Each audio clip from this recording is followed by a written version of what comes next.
예, 오늘은 본문의 말씀을 가지고 하나님의 사랑으로 사랑하자라고 하는 제목으로 말씀을 나누고자 합니다. 오늘도 말씀 나누기 전에 우리 인사합니다. 앞뒤 또 좌우 바라보시면서 오늘 그렇게 인사합니다. 주의 사랑으로 사랑합니다. 아멘. 여러분, 우리가 인생을 살아가면서 많은 사랑을 받는다라고 하는 것은 참 복된 일입니다. 그리고 많은 사랑을 베풀며 살아갈 수 있다라고 하는 것은 더욱더 복된 일입니다. 왜냐하면 인간은 사랑을 주고받으며 살아가는 존재이고 또 그렇게 살아갈 때 행복을 느낄 수 있는 그 존재이기 때문에 그래요. 여러분, 사실 오늘날 많은 사회적 문제의 대부분은 다 이 사랑의 부재에서 비롯되어지는 경우가 많이 있습니다. 겉으로 볼 때 사랑의 모습을 하고 있지만 사랑이 아닌 것들이 너무나 많아요. 그래서 사랑을 받아본 일이 없습니다. 그러기에 사랑을 알지를 못한다라는 거죠. 그래서 왜곡되고 잘못된 그런 사랑의 개념을 가지고 살아갑니다. 그런데 이렇게 왜곡되고 잘못된 그 사랑의 개념을 가지고 살아갈 때 서로의 인생을 비참하게 만드는 거예요. 자, 여러분, 그와 같은 것들 가운데 어떤 것들이 있을 수가 있을까요? 사랑은 아닌데 사랑의 옷을 입고 사랑인 것처럼 행세하는 것들 가운데 어떤 것들이 있을 수 있을까? 여러분, 그와 같은 것들 가운데 하나가 뭐냐면 좋아하는 감정입니다. 여러분, 사람들은요, 좋아하는 감정을 사랑으로 착각하며 살아갈 때가 많아요. 그래서 내가 누군가를 좋아하면 그 사람을 사랑한다라고 생각을 합니다. 근데 여러분, 이 좋아하는 감정은 사랑이 아니에요. 왜냐하면 그것은 사랑의 가장 큰 특징이 자기 희생인데 이 좋아하는 감정 안에는 자기 희생이 없기 때문에 그래요. 여러분, 이 좋아하는 감정은 성격상으로 보면 아주 이기적이고 자기 중심적인 감정입니다. 그래서 자기를 위해서 누군가를 좋아하는 거예요. 그 사람을 위한 것이 아니라 자기 자신을 위해서 누군가를 좋아하는 것입니다. 그래서 더 좋은 상대가 생겨나면, 더 좋은 것들이 생겨나면 이전에 좋아했던 것들은 가차없이 정리해버립니다. 자, 이처럼 좋아하는 감정에는 상대방에 대한 배려와 자기 희생이 없다라고 하는 거죠. 여러분, 예를 들면 고양이는 쥐를 좋아해요. 근데 고양이가 쥐를 좋아한다고 해서 쥐를 어떻게 배려를 하고 쥐에 대한 어떤 자기 희생을 하지 않는다는 거예요. 고양이가 쥐를 좋아하는 이유는 왜 그래요? 먹잇감이기 때문에 좋아하는 거예요. 자기의 유익을 위해서 좋아하는 거예요. 여러분, 이와 같은 예가 좀 극단적인 얘기는 하지만 이처럼 좋아하는 감정에는 상대방을 향한 배려나 자기의 희생이 그 안에 없다라고 하는 거예요. 여러분, 그래서 좋아하는 감정을 사랑으로 착각하며 살아갈 때 그 인생은 불행해질 수밖에 없는 것입니다. 저는 요즘에 개인적으로 이 사회적인 문제가 되는 이 유기견들, 버려지는 애완동물들, 여러분, 이거는 좋아하는 감정의 결과물이다라고 생각을 해요. 강아지가 귀엽고 건강할 때는 좋아해요. 근데 나중에 병들거나 장애를 갖게 되어지면 가차없이 버려집니다. 사랑한 게 아닌 거예요. 좋아한 거예요. 그러다 보니까 책임을 지지 않는 것입니다. 자, 여러분, 이와 같은 것들 가운데 또 어떤 것이 있는가? 집착이라는 게 집착. 여러분, 집착도 그런 감정들 가운데 하나입니다. 사랑이 아닌데 사랑의 옷을 입고 사랑인 것처럼 행세하는 그런 감정들 가운데 하나라는 거죠. 여러분, 사람들은요, 종종 이 집착을 사랑으로 착각하며 살아갈 때가 있습니다. 여러분, 특별히 젊은 청춘 남녀 간에 그와 같은 모습을 자주 보게 되어집니다. 그래서 상대방이 그렇게 싫다고 하는데도 스토커처럼 쫓아다녀요. 그러니 해서 신경쇠약이 걸릴 정도로 그렇게 고통을 당하고 있음에도 불구하고 자기는 고통을 준다고 생각하지 않아요. 내가 그 사람을 더 사랑하기 때문에 그렇게 한다라고 생각을 합니다. 자, 여러분, 여기에도 보면 상대방에 대한 배려나 자기 희생의 모습이 전혀 없다라는 거예요. 오직 상대방을 내가 소유하고자 하는 자기의 그 욕심, 욕망만 가득할 뿐인 것입니다. 여러분, 그래서 이런 병적인 집착이 비극적인 사회적 문제를 만들어내는 거예요. 여러분, 우리가 가끔 TV나 어떤 신문을 보면 그런 일들이 종종 벌어지지 않습니까? 애인으로부터 이별 통보를 받고 나서 그 분노를 참지 못해갖고 그 애인 집을 찾아가서 애인을 죽이고 그 부모를 해코지하는 그런 일들이 벌어지지 않습니다. 그래서 나중에 살해한 이유를 물어보면 뭐라고 얘기합니까? 자기의 사랑을 받아주지 않아서 순간에 그 분노를 참지 못해서 죽였다. 그렇게 이야기를 합니다. 결국 사랑하기 때문에 죽였다라고 하는 건데, 여러분 이게 얼마나 이율배반적이고 말이 안 되는 이야기입니까? 사랑하기 때문에 죽인 게 아니라 왜 죽인 거예요? 집착하기 때문에 죽인 거예요. 집착이 죽게 만든 것입니다. 여러분 이처럼 세상에는 이 집착을 사랑으로 착각하며 살아가는 사람들이 많이 있다라는 거예요. 여러분 이와 같이 잘못되고 왜곡된 그 사랑의 개념은 서로의 인생을 불행하게 만든다라는 것입니다. 여러분 그러므로 우리는 무엇보다 진정한 사랑이 무엇인가를 배워야 된다라는 거예요. 그리고 우리의 삶 속에 그 사랑을 실천하며 살아가야 된다라는 것입니다. 여러분 거기에 기쁨이 있고 거기에 생명이 있고 거기에 행복이 있는 것입니다. 자, 여러분 그런 의미에서 오늘 본문의 말씀은 진정한 사랑이 무엇이며 어떻게 사랑하며 살아가야 될 것인가를 오늘 우리에게 보여주고 있습니다. 사랑하는 오늘 말씀을 통해서 진정한 사랑이 무엇인지를 여러분 배울 수 있기를 주님을 축원합니다. 아이고 사랑 뭐 다 아는 얘기 아니야? 근데 여러분 모르고 살아가는 사람들이 너무나 많아요. 그래서 오늘 이 시간에 진정한 사랑이 무엇인지를 배우기를 바라고요. 또 그 사랑을 삶 속에 실천하며 살아가는 저와 여러분의 삶이 되어질 수 있기를 오늘 시간 주님으로 축원합니다. 여러분 그렇게 할 때 우리의 인생은 복된 인생이고 행복한 인생이 되어질 것입니다. 자, 그렇다면 우리가 이 사랑을 배워야 되는데, 진정한 사랑을 배워야 되는데 누구에게 그걸 배울 것인가? 여러분 그에 대한 답은 두말할 필요도 없이 하나님입니다. 왜냐하면 오늘 본문에서도 이야기하다시피 사랑은 하나님께 속한 것이고 하나님은 사랑이시기 때문에 그래요. 여러분 그러면 우리가 본받아야 되고 배워야 될 사랑은 세상에 어떤 그런 모델이 되는 사랑이 아니라 하나님의 사랑입니다. 하나님께서 우리를 어떻게 사랑하셨는가 하는 것을 우리가 배워야겠습니다. 자, 여러분 그런 의미에서 하나님이 사랑이 어떤 사랑이었는가를 오늘 아주 잘 보여주고 있는 것이 오늘 10절의 말씀입니다. 자, 여러분 우리 10절 한번 같이 읽습니다. 사랑은 여기 있으니 우리가 하나님을 사랑한 것이 아니요 하나님이 우리를 사랑하사 우리 죄를 속하기 위하여 화목제물로 그 아들을 보내셨음이라. 아멘. 자, 여기서 우리가 배워야 될 것은 하나님의 자기 희생적 사랑입니다. 사랑을 받을 만한 자격도 가치도 없는 그 존재에게 부어진 하나님의 자기 희생적인 사랑이에요. 여러분 인간은 하나님의 말씀에 불순종함으로 말미암아 죄를 범했습니다. 인류의 조상인 아담과 하와가 하나님께서 따먹지 말라 명하셨던 그 선악과를 따먹으로 하나님의 말씀에 불순종함으로 죄를 범하게 되었습니다. 죄를 범한 인간은 하나님과 원수가 되어지고 결국 영원히 죽을 수밖에 없는, 영원히 멸망받을 수밖에 없는 그런 운명에 처하게 되어졌습니다. 근데 하나님께서는 그런 인간들, 우리를 사랑하셔서 우리를 버려두지 아니하시고 우리를 구원하시기 위해서 당신의 아들 독생자 예수 그리스도를 이 땅 가운데 보내시고 우리를 그 죄로부터 구원하기 위해서 화목 제물로 삼으셨습니다. 그래서 주님은 우리의 죄를 대신 짊어지시고 십자가에 못 박혀 죽게 하셨어요. 여러분 우리를 살리기 위해서 십자가의 그 죽음으로 몰아넣은 사랑, 여러분 그 사랑이 바로 우리를 향한 하나님의 사랑이라는 거예요. 여러분 성경에는 죄의 싹은 사망이다라고 얘기합니다. 여러분 그게 무슨 얘기예요? 죄는 반드시 죽음으로 끝이 난다라는 거예요. 죽음, 영원한 멸망. 그러니까 이 죽음과 영원한 멸망에서 우리가 구원받기 위해서는 반드시 어떤 문제가 해결이 되어야 되는가? 이 죄의 문제가 해결이 되어져야 됩니다. 여러분 그러므로 우리가 구원받기 위해서는 누군가 우리의 이 죄값을 대신 치러주어야 하기 때문에 하나님께서는 당신의 아들 예수 그리스도를 이 땅 가운데 보내시고 그로 하여금 우리의 죄값을 대신 치르게 하셨던 것입니다. 여러분 그러므로 우리를 향하신 하나님의 이와 같은 그 사랑 안에는 피눈물 나는 오늘 하나님의 자기 희생이 그 안에 있는 거예요. 여러분 이와 같은 하나님의 사랑에 대해서 어떤 사람은 그렇게 생각할 수도 있어요. 정말 피도 눈물도 없는 냉혈한 같은 신이다, 그렇게 생각할 수도 있습니다. 왜냐하면 인간은 그렇게 하지 않기 때문에 그래요. 여러분 인간은 다른 자식 살리겠다고 내 자식 사지로, 죽음의 사지로 몰아넣는 부모는 이 세상에 아무도 없어요.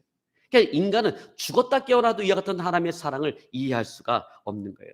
죄를 범한 인간을 살리기 위해서 당신의 아들을 십자가의 그 죽음에 몰아넣는 그런 사랑을 이해할 수가 없는 것입니다. 그래서 그 하나님의 사랑을 이해할 수 없기 때문에 그 하나님의 사랑을 받아들일 수가 없는 거예요. 그저 정신 나간 신에 대한 어떤 이야기 정도로 생각하는 거예요. 여러분, 그러나 분명한 것은 이와 같은 하나님의 사랑을 받아들일 수밖에 없는 상황이 되어질 때, 여러분 언제가 그런 때예요? 여러분, 그 상황은 우리 인생의 가장 절망적인 그런 상황, 그것이 불치병이든 뭐 사업의 어떤 부도든 어떤 것이든지 간에 우리 인생의 가장 절망적인 그런 상황, 정말 하나님의 사랑을 받아들일 수밖에 없는 그런 상황이 되어질 때, 아무리 강박한 그런 사람이라 할지라도 이 하나님의 사랑 앞에 무릎을 꿇을 수밖에 없다라는 거예요. 왜? 왜냐하면 하나님의 사랑 안에는 내가 도저히 저항할 수 없는 하나님의 그 자기 희생이 있기 때문에 그렇습니다. 독생자 예수를 이 땅 가운데 보내시고 십자가에 내어주시고, 그리고 그 십자가 위에서 고통당하며 죽어가시는 그 아들을 말없이 바라보실 때 고통당해야만 했던 그 하나님의 눈물과 절규가 그 안에 있기 때문에 그래요. 그래서 여러분, 이 세상의 가장 큰 죄는 어떤 죄냐면 이런 하나님의 사랑을 인정하지 않고 그것을 거부하는 죄가 참 큰 죄인 거예요. 여러분, 다른 죄들은 얼마든지 용서받을 수가 있어요. 그러나 이 죄는 용서받을 수가 없어요. 하나님의 그 사랑을 인정하지 않고 거부하는 죄는 용서받을 수가 없어요. 그래서 여러분, 우리가 예수님을 나의 주와 그리스도로 영접하지 않을 때 우리가 구원받지 못하는 이유는 바로 그래서 그런 거예요. 그 자체가 뭡니까? 그 자체가 하나님의 사랑을 인정하지 않고 그 하나님의 사랑을 거부하는 것이기 때문에 구원을 얻을 수가 없는 것입니다. 자, 오늘 사도 요한은 이와 같은 하나님의 자기 희생적인 모습이 그것이 바로 사랑이다라고 이야기하고 있습니다. 그러면 여러분, 자기 희생이 없으면 사랑이 아닌 거예요. 사랑한다라고 말하면서 희생하려고 하지 않으면 그것은 사랑이 아닌 것입니다. 그런데 안타까운 것은 오늘날 사랑이라고 하는 이름으로 상대방에게 희생을 강요하는 그런 사람들이 얼마나 많은지 모릅니다. 네가 정말 날 사랑한다면 날 위해서 이 정도 희생은 해줘야 되는 거 아니야? 그렇게 말을 합니다. 그렇게 생각을 해요. 그런데 여러분, 이것은 사랑이 아니다라고 해요. 잘못된 사랑이라는 것입니다. 여러분, 사랑은요, 상대방에게 희생을 강요하지 않아요. 그리고 오히려 내가 희생을 하려고 합니다. 근데 여러분, 이것이 바뀌어서 사랑이라고 하는 이름으로 상대방에게 희생할 것을 기대하고 요구할 때, 여러분, 사랑은 사라지고 거기엔 미움과 다툼과 불행만이 남게 되어지는 것입니다. 오늘가 그 신문 기사에서 읽은 그 내용인데, 어떤 부부가 외식을 했어요.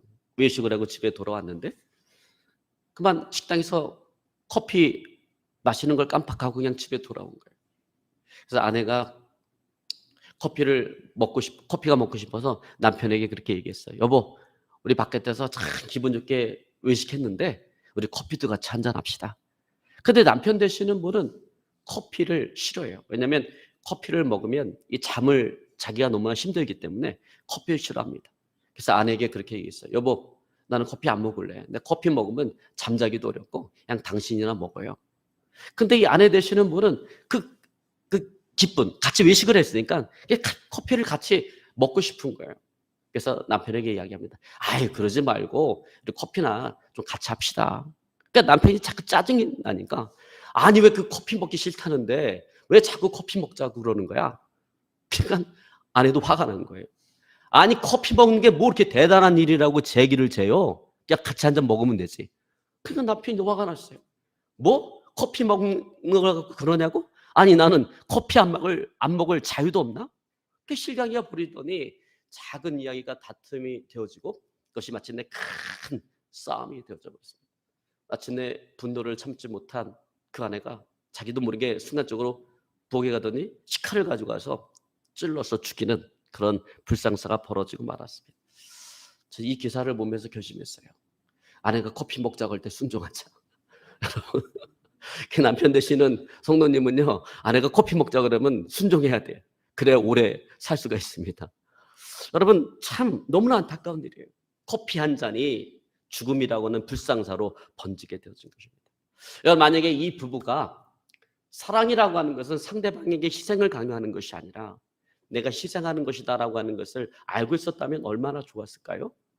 그러면 그 아내 되시는 분도, 아니, 남편이 그 커피 마시기 싫다는데 그렇게 남편의 마음을 상하게 하면서까지 커피 먹자고 주장하지는 않았을 것입니다. 또 남편 되는 사람도, 남편 되시는 분도 뭐 늘 먹는 커피도 아니고 그냥 그 아내가 그날 좀 기분 내자고 커피 한 잔 먹자고 하는 것이니 늘 매일같이 먹는 것도 아니고 내가 뭐 오늘 좀 잠을 설치는 한이 있더라도 그 아내와 같이 커피 한 잔 정도 먹어주지, 얼마든지 그렇게 생각할 수도 있었을 거예요.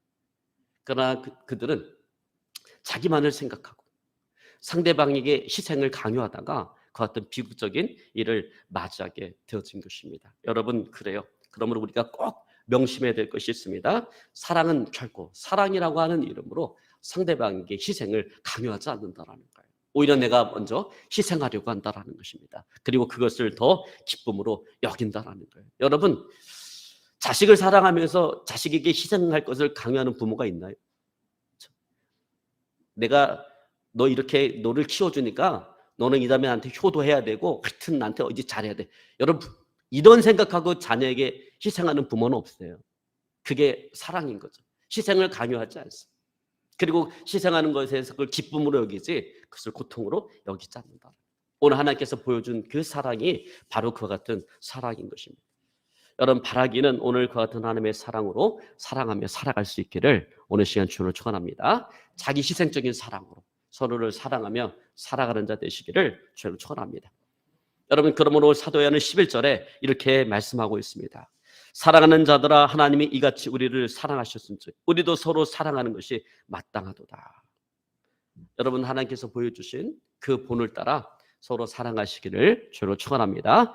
사랑이라고 하는 이름으로 희생할 것을 강요하지 말고 오히려 내가 희생하는 그런 사랑으로 서로 사랑하며 살아가시기를 주로 축원합니다.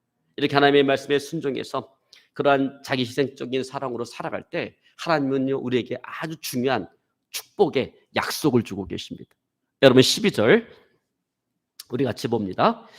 어느 때는 하나님을 본 사람이 없으되 만일 우리가 서로 사랑하면 하나님의 사랑이 우리 안에 거하고 그의 사랑이 우리 안에 온전히 이루어지느니라.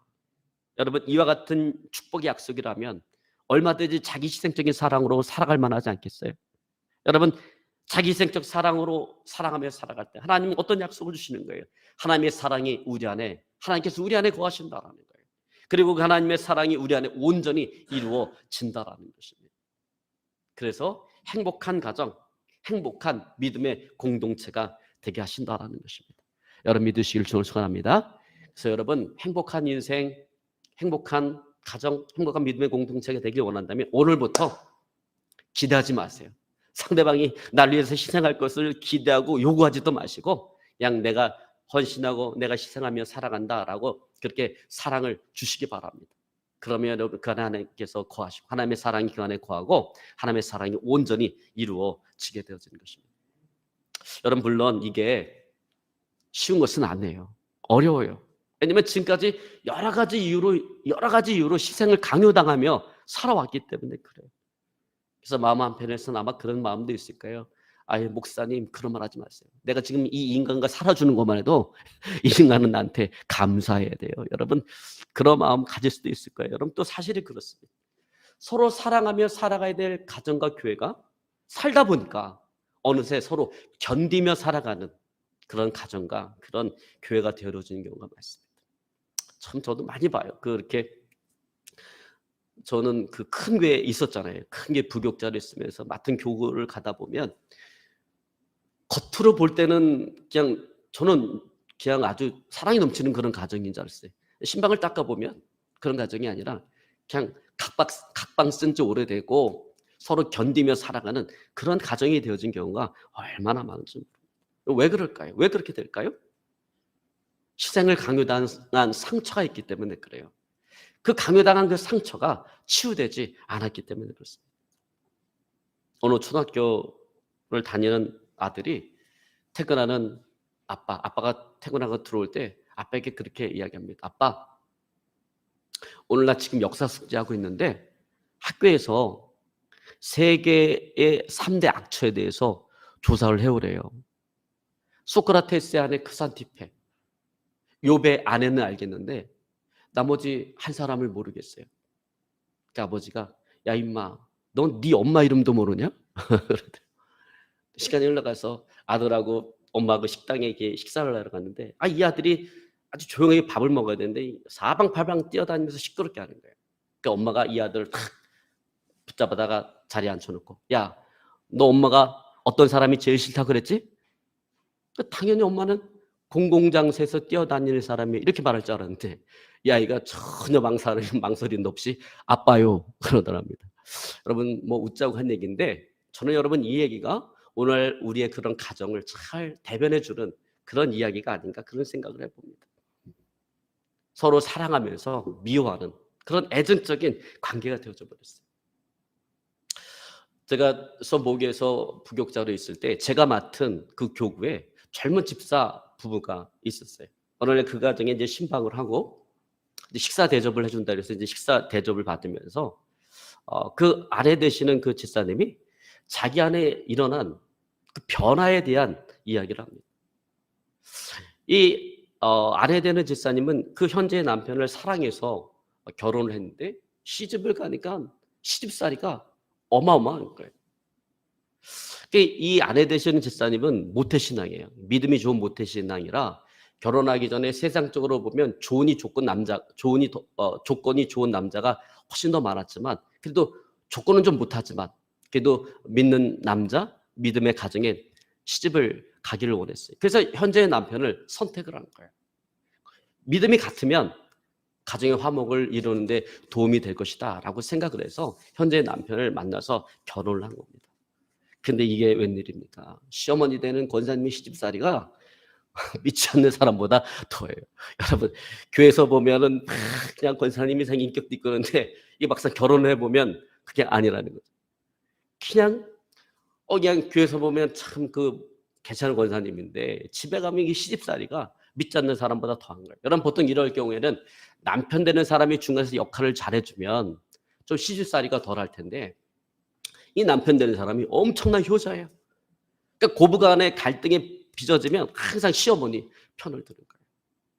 남편은 남의 편이라 남편이라고 이야기하는 것처럼 항상 고부간의 갈등이 오면 시어머니 편을 드는 거예요. 그러니까 자기 하나 믿고 결혼했는데 자기 편이 돼줘야지 시집을 하는데 자기 편이 아무도 없는 거예요. 시간이 갈수록 남편에 대한 원망과 상처가 커져만 가서 이젠 도저히 사랑할래야 사랑할 수가 없는 그런 관계가 되어졌습니다. 용서가 안 되고 사랑하고 싶은 그런 마음이 전혀 들지를 않은 것입니다. 여러분 그러니까 사랑으로 하나가 돼야 될 가정이 어느새 서로 견디며 살아가는 그런 가정이 되어진 거예요. 근데 어느 날 성경을 읽다가 오늘 본문의 말씀 11절이 마음에 와서 걸려버린 거예요. 11절에 사랑하는 자들아 하나님이 이같이 우리를 사랑하셨은즉 서로 사랑하는 것이 마땅하도다. 이 말씀에 자기 남편이 걸리고 자기 시어머니가 걸려버린 거예요. 사랑은커녕 용서도 안 되는데 사랑하는 것이 마땅하다 그러니까 이 말씀이 소화가 되지 않는 거예요. 그래서 속으로 그랬답니다. 하나님, 내가 다른 사람은 다 이렇게 사랑할 수가 있는데 내 남편과 시어머니는 도저히 안 되겠습니다. 그렇게 마음속에서 영적 전쟁이 벌어지고 있는데 성령 하나님께서 그 마음 가운데 도전을 주시면서 이렇게 감동을 주셨답니다. 내가 너를 위해서 십자가에 못 박히는 사랑을 주었는데 그래도 안 되겠니? 그래서 하나님의 사랑이 마음속에 확 밀려오면서 주체할 수 없는 눈물이 쏟아졌습니다. 그리고 나서 신기한 것은 남편과 그 시어머니가 자기에 주었던 그 큰 상처, 용서가 안 되는 그 너무나도 큰 상처가 그렇게 작게 보이더라는 거예요. 그래서 용서하고 사랑하게 되었다. 그런 말을 들었습니다. 여러분 그렇습니다. 우리가 누군가를 사랑한다라고 하는 것은요, 나의 의지, 나의 인간적인 노력만으로는 어려운 거예요. 이런 특별히 나에게 피해를 주고 나에게 상처를 준 사람을 사랑한다라고 하는 것은 더더욱 어렵습니다. 어찌 보면 거의 불가능하다라고 볼 수가 있습니다. 여러분 그러므로 그것은 오직 나를 위해서 자신을 희생하신 그 하나님의 사랑을 내가 깨닫게 될 때, 정말 그 사랑이 내 마음속에 오게 될 때 비로소 그것은 가능한 것입니다. 그 사랑이 상처받은 나를 치유하고 나의 인간적인 노력을 도저히 용서할 수 없는 그 사람마저도 사랑하게 만들어주는 거예요. 그 사랑이 망가지고 깨어진 그 관계를 치료하여주고 회복시켜주고 건강하게 만들어주는 것입니다. 왜냐하면 하나님께서 나에게 주신 그 사랑이 너무나도 커서 다른 사람이 나에게 준 그 상처가 너무나도 작게 보이기 때문에 그래요. 여러분 저도 이런 것들을 경험했는데 저는 이 대전의 기청을 내려오면서 엄청나게 시련을 겪었잖아요. 저는 그 대전에 서 그 전 이전 목사님 용서가 안 돼. 자기 가정의 문제 그냥 사모님과의 그 의부증 걸려 갖고 목사님 뭐 바람핀다 의심하고 그랬고 목회가 안 되니까 자기는 여기 탈출해야 되겠고 건물에 들어가 있는 자기 돈은 빼나가야겠고 그럼 누가 들어오겠습니까? 여기 아는 사람 다 아는데. 저는 갖다 거기다가 집어넣어 놓고 자기는 그 돈을 다 가지고 나가고 나는 처음 목회를 하는 거고 나의 모든 것들을 다 쏟아봤는데 모르는 관계도 아니고 자기는 신학교 학장이고 나는 교수로 학생을 가르쳤던 그런 관계인데 그렇게 나가버리니까 용서가 안 되더라고요. 마음속에 용서가 안 되고 용서가 안 되니까 기도도 안 돼요. 그냥 기도를 하는데 기도가 올라가지가 않아. 기도도 안 되고 사람이 죽을 만한 거죠. 근데 정말 너무나 힘든 그런 과정 속에서 야 이제 이 페인이 다 되고 내 인생이 끝이구나, 내 인생이 이렇게 끝나는구나라고 하는 그 순간에 하나님께서 나를 회복시키시고 하나님의 은혜를 이렇게 부어줘서 회복시키는데 그 하나님의 사랑을 맛보니까 그 전까지 용서가 안 돼갖고 기도가 안 됐던 그 사람이 그 나에게 준 상처가 아무것도 아닌 게 되어지는 거예요. 그냥 그 모든 것들이 나에게 했던 모든 것들이 줬던 피했던 것들이 다 용서가 되어지는 것입니다. 여러분 그래요. 하나님의 그 사랑, 나에게 부준 하나님의 사랑이 얼마나 큰 것일까를 깨닫는 그 순간 나에게 상처 줬던 모든 것들은 작게 보일 수밖에 없습니다. 여러분 그러므로 우리는 서로 사랑하라, 서로 사랑하는 것이 마땅하다라고 하는 이 말씀 앞에 그렇게 살아가지 못하는 내 자신을 보면서 좌절하고 낙심하고 절망할 것이 아니라 여러분 그럴 때일수록 나에게 하나님께 부어주신 그 하나님의 자기실현적인 그 사랑을 우리가 깊이 묵상하고 그럴 때일수록 묵상하고 그 하나님의 사랑을 알아가는 자가 되어야 되겠습니다. 그리고 하나님의 사랑을 나에게 부어달라 기도하는 자가 되어야겠습니다. 이제 말씀을 정리하기로 합니다. 사랑받을 만한 자격도 가치도 없는 나를 위해서 십자가에 고통당하여 죽어주신 그 예수님의 사랑 그리고 그 아들을 십자가에 내어주셔야만 했던 그 하나님의 사랑을 묵상할 때 그리고 그 하나님의 사랑이 나를 주장할 때 우리는 비로소 용서할 수가 있는 거예요. 그리고 더 나아가서 사랑할 수가 있는 것입니다. 여러분 이를 위해서 성령 하나님의 도우심을 구하며 나를 위해서 희생하신 그 하나님의 사랑을 날마다 묵상하고 알아가는 저 여러분의 삶이 되어줄 수 있기를 주를 축원합니다. 그래서 서로 사랑하는 복된 인생, 복된 가정, 그런 복된 믿음의 공동체를 만들어가는 저 여러분의 삶이 되어줄 수 있기를 오늘 시간 주를 축원합니다. 오늘 말씀 붙잡고요 간절히 하나님께 기도합니다. 하나님